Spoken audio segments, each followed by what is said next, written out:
I'm back. I'm back.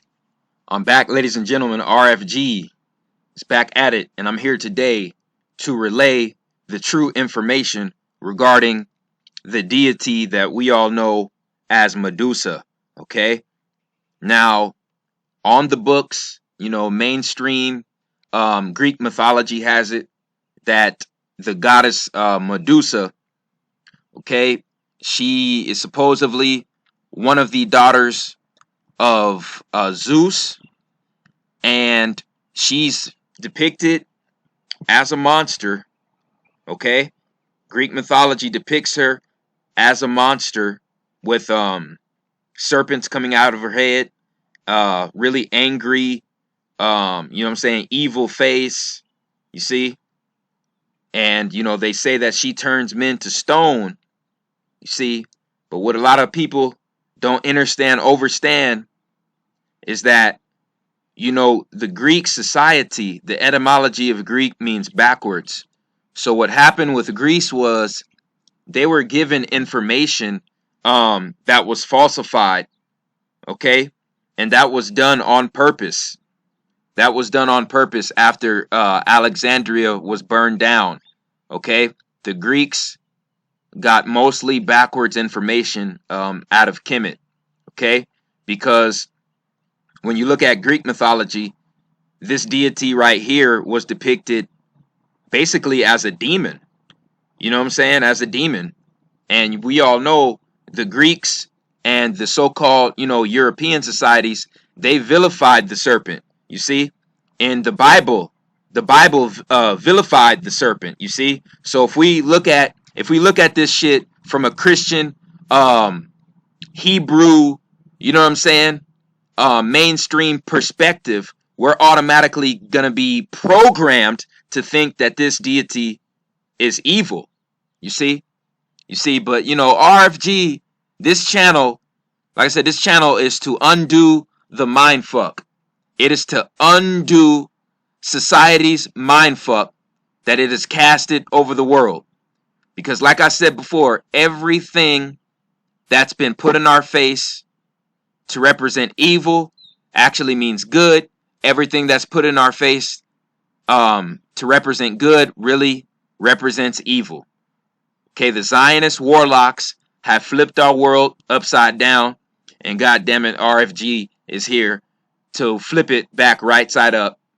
Okay, now what I want you to do, I want you to look at this girl's hair, this woman's hair. Okay, look at her hair and look how that looks to you. Okay, now I want you to imagine if you've never seen this woman before, or if you were somebody from a different culture, okay, with different hair than this, and you've never seen this woman before, how would you describe this hair? You see, how would you describe that hair? Look at it from a different person's perspective, a different group of people's, a different culture's perspective. Okay, how would you describe this hair? You see, look, they said she had hair that resembled serpents, that resembled angry serpents. So let's look at this.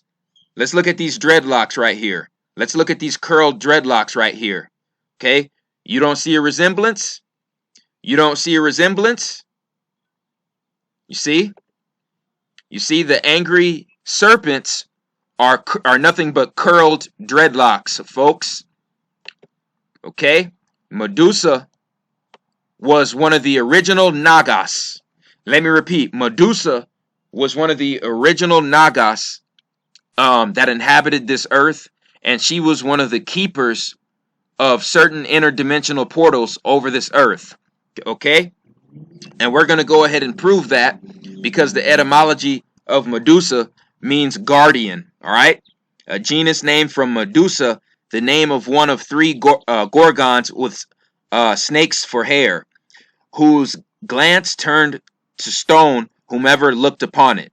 Okay? Her name is from Greek, Medusa, literally guardian. You see? Means guardian. She had two other sisters, and it says that they all had snakes for hair. The snakes, that's nothing but a depiction of thick dreadlocks that are curled up. Okay? It's not a joke, folks. So she's the guardian. What is she the guardian of? She's the guardian of different interdimensional portals. Okay? She's the guardian over 3 different dimensions. And you see, the Greeks could only depict that as Medusa being the guardian of the dead. You see? They viewed death in a completely different light, a completely different aspect than the original cultures on the earth. Okay? When you look at Medusa right here, you see that she's half woman, half serpent. She has the arrow. She has snakes for hair. Okay? She was a Nagas. The Nagas, okay, had dreadlocks. Ladies and gentlemen, your Predator movie series is that I already decoded. They gave the Predator dreadlocks, didn't they? Okay? Because the Predator symbolizes the Nagas, the Nagini. So they gave the Predator a serpent face. Okay? The Predator's mask. Look at the Predator's mask. It's serpent-like. And they gave him dreadlocks. Right here you have Medusa. She has the serpent body with the serpent hair. But the serpent hair represents the dreadlocks. Okay? Because she is a depiction of the original Nagas. And I just want to put this out there. Medusa was a real deity. Okay? I'm going to put this out there. Medusa was a real deity. The Nagas really exist. Okay? And every person on the earth has a piece of the Nagas genome in our DNA. Okay? I just want to make that clear and put that out there. You know, for everybody calling this shit pseudo, you know, you're gonna be looking really funny at the end of this video. Okay? So like I said, Medusa was worshipped first in the Amazon. She was an Amazonian goddess. And she was worshipped as the goddess that protected the realm of the afterlife, the realm of the dead. Basically the 3rd, 4th, and 5th dimensions. Okay? And her enemy in reality was Father Time. Okay? Her enemy was Kronos. Her enemy was Saturn. You see? So I'm about to do some showing and proving. Okay? Now right here in this article, it says most people, when they hear the name Medusa, they instantly visualize a scary snake monster with a face so terrifying that just one glance will turn a man to stone. What only few people realize is that, yet again, what we're seeing here is a twisting of the truth by Hellenic or classical Greeks. Medusa's origins lie in North Africa, where she represented 1/3 of the triple moon goddess. In pre-dynastic Egypt, she was known as Neith, and in Libya, Medusa's homeland, the triple moon goddess was called Anatha. Okay? So in Kemet, they called her Neith, and in Libya here, okay, they called Medusa Anatha. You see? You see? And I'm about to show you Medusa's true original name at the end of this lecture. Okay, but I just wanted to give you that synopsis real quick. Basically, the theology of Medusa turning men to stone, that's because the goddess Medusa was so physically beautiful that she caused her suitors to just stand and just be in awe, okay, at her beauty, at her physical appearance. They would basically be lured into a trance due to her physical beauty, her physical awe, okay? That's where we get the theology of men turning to stone. Okay, they were mesmerized. They were put into a trance. Okay? So, we're going to get this individual's synopsis of who Medusa really was. Sovereign female wisdom. In the Indian Sanskrit, it is called Meta. In Greece, Metis. In Egypt, it is Ma'at. Medusa was really a gift imported to Greece from Africa, where she was worshipped by the Amazons as their serpent goddess.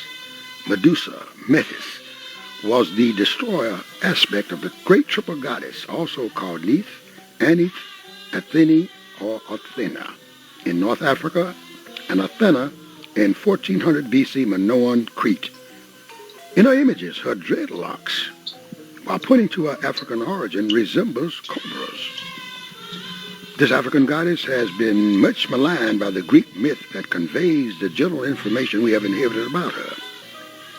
She appears to have been worshipped in Africa before being acculturated in some of the other cultures about the Mediterranean, such as Italy and Spain. Here's what scholar Norma Laurie Green has to say about this African goddess, priestess, queen Medusa.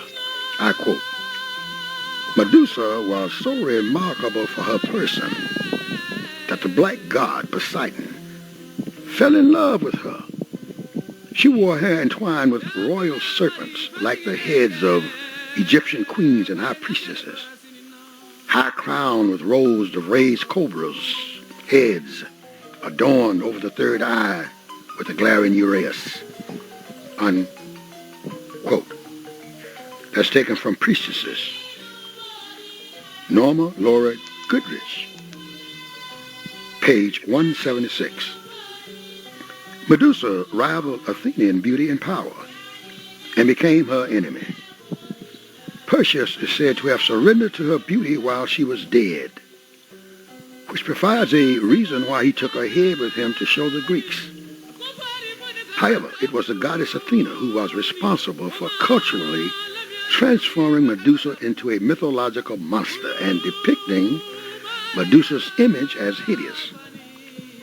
According to the Metamorphosis of Ovid, while Medusa was a virgin, the black god Poseidon raped her in Athena's temple. Athena, however, placed all the blame on Medusa, who was the victim of this sacrilegious act, and punished her by culturally depicting her loveliest feature and storehouse of power, her dreadlocked hair, as snakes.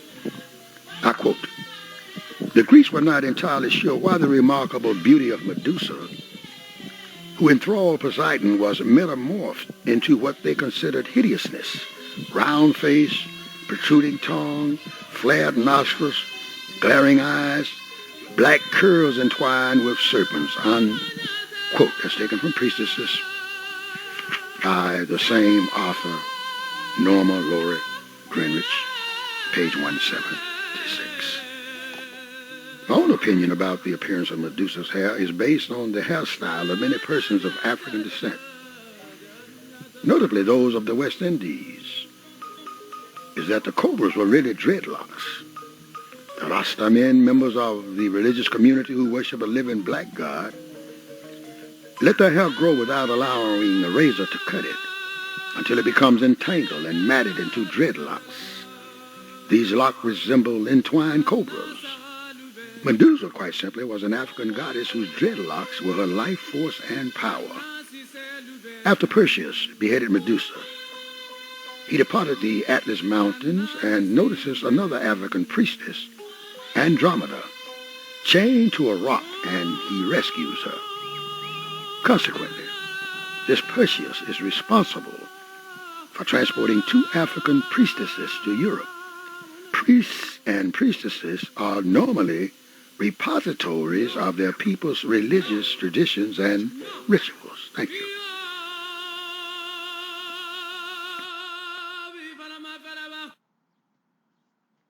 So that's basically his synopsis on who Medusa really is. I want to let everyone know that Medusa was living on this earth when the male sex didn't exist. As we all know, males have X chromosome and a Y chromosome. Females have two X chromosomes. Okay, at that time, females were reproducing asexually through a process called Parthenogenesis. Okay, very, very deep information. Right here, you see people think that this is impossible, but RFG is here to tell you that it's very possible, folks. Okay, right here, you see, and when you study this, you'll see that it's also possible in humans, And what a lot of people can't grasp is people on this earth were put on this earth to be cells. Okay, so do the cell. We are cells on the earth. You see, we are cells on the earth, on the bigger organ. And the first cells that were put on the earth were the first beings. You see, the first humans, the first beings. So the first humans divided asexually, just like the cells do in our body. Let me repeat. We are cells, okay, on God's cell known as the earth. So, you know, the cells in our body, they divide asexually. The cells in our body, folks, they divide asexually. You don't see a cell going up to another cell and having sex with the cell, fertilizing another cell to produce another cell. No, the cells divide by themselves. So guess what? When the original beings were placed on this earth, okay, they were female. They were female, a warrior class species, and they reproduced asexually, just like the cells in our body. Okay, just like the cells in our body, just like the plants. And if you don't think females can reproduce asexually, just look up Parthenogenesis. The sunlight basically is used to activate the sperm and the bone marrow. Okay, the original beings on earth had sperm located in their bone marrow. Okay, so right here, this is an article from CBS. Okay, virgin births claimed by 1% of the U.S. You can read this for yourself. This is a real article, folks. It's called Parthenogenesis. Okay, there's a certain group of people, that are still alive, and they have partial DNA. They have partial piece of their DNA from the original beings, the original serpent gods or serpent goddesses on the earth. And the females that have that DNA in them, they're able to reproduce asexually, just like the original goddesses on the earth. Okay? We were placed on this earth to be cells of the earth. Okay, just like the cells in our body. The cells in our body divide asexually. They divide by themselves. So the original females that were put on this earth, they divided by themselves through parthenogenesis. And the sperm in their bone marrow was activated, okay, when they got sunlight, when they stood in the sunlight. The sun is a masculine astrological object. The moon is a feminine astrological object. Okay, so that's why the moon is associated with females' menstrual cycles. The females' menstrual cycles coincide directly with the moon's cycles, right? With the moon's phases and cycles. You see? The moon represents the feminine energy. The sun is the masculine energy. The sun is the impregnator, and the moon cleanses. Okay, has to do with the cleansing of the female's eggs. Okay, so right here you see the Nagas. These were the gods in ancient India. You see that the ancient Indians worshipped the Nagas. The Nagas. You see, the serpent gods from Sirius. So when we look at how these were depicted, okay, and we look at Medusa. Okay, it's a direct match. It's a direct match, folks. Now it gets even deeper. Okay, because we see who the Nagas are, but the Nagas, these were basically the minions of Medusa, and Medusa's original name right here is Kanya, Naga Kanya. Okay, this is the real identity. The real identity of the goddess Medusa. Okay, she had dreadlocks. Okay, and the oldest name that they have on record is Naga Kanya, and this is what she looks like. Okay, right here you can clearly see. You can clearly see with this phenotype. You know what I'm saying? That's a melanated woman. Okay, and then right here, you know what I'm saying? Here's a drawing. You see, because they know Naga Kanya was a melanated woman. You see? So in Kemet, it looks like in Kemet, they depicted her with wings. You see, they depicted Neith with wings, but they, in Kemet they didn't depict her with her serpent body, but they depicted her with wings. But when you look at Naga Kanya in East India, you see they depicted her with not only the wings, but the serpent body as well. Okay, this is the original Medusa right here, and you can clearly see that's a melanated woman, clear as day. Okay, through the facial features, you see the serpents on the head. Okay, and the serpents on the head started when Oshun, okay, because this Medusa theology, it all goes back, you see, to this theology right here. You see, Oshun had a relationship with Olokun. Olokun is really Poseidon, Neptune. Okay, the Greeks and Romans called him Poseidon and Neptune. It's really Olokun, and Oshun is the true Athena. Oshun is the true Athena. So Olokun was the individual who raped Naga Kanya, okay, in Olokun's castle, and Oshun was under the impression that that sex was consensual. Oshun didn't realize that Olokun raped Medusa.